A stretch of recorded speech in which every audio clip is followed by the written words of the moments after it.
நவரத்னங்கள் பதிச்சிருந்த அந்த சிம்ஹாசனத்துல ஒவ்வொரு படிக்கும் அது பதுமைகள் இருக்கின்றன.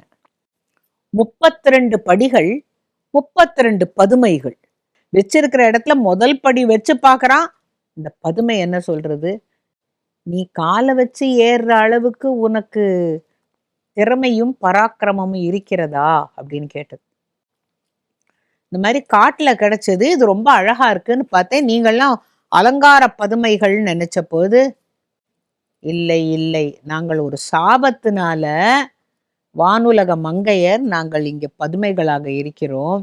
இது யாருடைய சிம்ஹாசனம்ங்கிறது உனக்கு தெரியுமா? ராஜா விக்ரமாதித்தனுடைய சிம்ஹாசனம். இதில் நாங்கள் ஒவ்வொரு படிக்கும் நாங்கள் காவல் இருக்கிறோம்.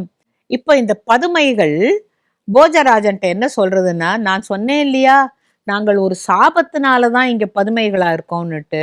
நாங்க எல்லாரும் பார்வதி தேவியோட பணிப்பெண்கள். அவ இருக்கிற அந்த புறத்துல நாங்க எல்லாரும் அவளுக்கு பூ தொடுப்போம், அவளுக்கு சந்தனம் அரைப்போம், எல்லா வேலைகளையும் நாங்க செய்வோம்.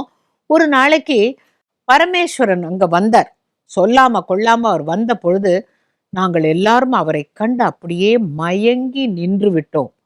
அதாவது எங்களுடைய வேலை என்னவோ அதை செய்யல, வந்த அந்த பரமேஸ்வரனுடைய அழக அப்படியே பார்த்து, அவர் நேர்லயே பார்த்ததில்லை நாங்க. அன்னைக்கு பார்த்த உடனேவே இவ்வளவு கம்பீரமா ஜடையோட, சந்திரனோட, கங்கையோட, அந்த புலித்தோல் ஆடையுடன் எப்பா கழல் ஒலிக்க அவர் உள்ள வந்த உடனே எங்களை மறந்து அவர் அப்படியே பார்த்துட்டு நின்னோம். அப்புறம் அவர் ஏதோ பார்வதி கிட்ட பேசுறதுக்காக வந்தார்.